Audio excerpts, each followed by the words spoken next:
പ്രവാചക ദൗത്യത്തെക്കുറിച്ച് സുവിശേഷം ഇന്ന് സംസാരിക്കുക. ക്രിസ്തു തൻ്റെ കൂടെ കൊണ്ട് നടന്ന് പഠിപ്പിച്ചിട്ട് ശിഷ്യരെ പറഞ്ഞയക്കുന്ന സുവിശേഷ ഭാഗമാണ് സഭ ഇന്ന് ധ്യാനിക്കാൻ തന്നിരിക്കുന്നത്.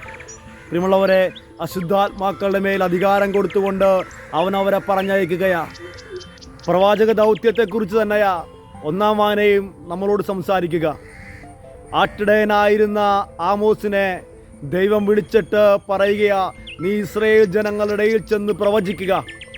പ്രിയമുള്ളവരെ, പ്രവാചക ദൗത്യം ഓരോ ക്രിസ്തു ശിഷ്യൻ്റെയും ഉത്തരവാദിത്വമാണെന്ന് ഈ വായനകൾ നമ്മെ ഓർമ്മിപ്പിക്കുകയാണ്.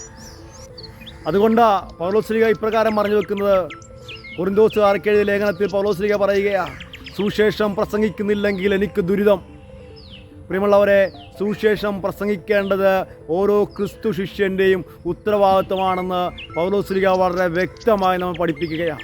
റോമാക്കാർക്ക് എഴുതിയ ലേഖനത്തിലൂടെ പൗലോസ്ലീഹ വീണ്ടും നമ്മെ ഓർമ്മിപ്പിക്കുകയാണ്, സുവിശേഷം പ്രസംഗിക്കുന്നവരുടെ പാദങ്ങൾ എത്രയോ സുന്ദരം.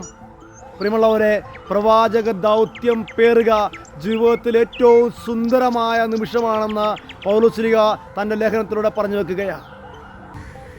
രണ്ടാം വായനയിൽ പൗലോസ്ലീഹ പറഞ്ഞു വെക്കുന്ന ഇപ്രകാരമാണ്, തൻ്റെ ഹിതമനുസരിച്ച് എല്ലാം പൂർത്തിയാക്കുന്ന അവിടുന്ന് തൻ്റെ പദ്ധതി അനുസരിച്ച് അവനിൽ നമ്മെ മുൻകൂട്ടി തിരഞ്ഞെടുത്തുകൊണ്ട് നിയോഗിച്ചു.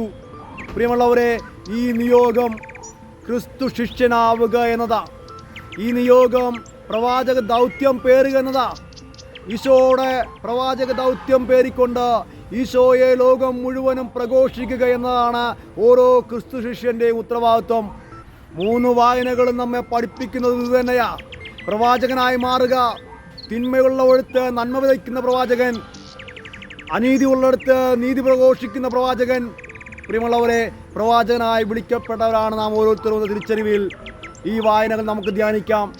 നമുക്കിങ്ങനെ പ്രാർത്ഥിക്കാം, ദൈവമേ, അങ്ങയുടെ മുന്തിരിത്തോപ്പിൽ വേല ചെയ്തുകൊണ്ട് അങ്ങയ്ക്കായി ഉരുകിത്തീരുവാൻ, അങ്ങയുടെ പ്രവാചകനായി ജീവിച്ച് മരിക്കുവാൻ ഞങ്ങൾക്ക് നീ കൃപ തരണമേ.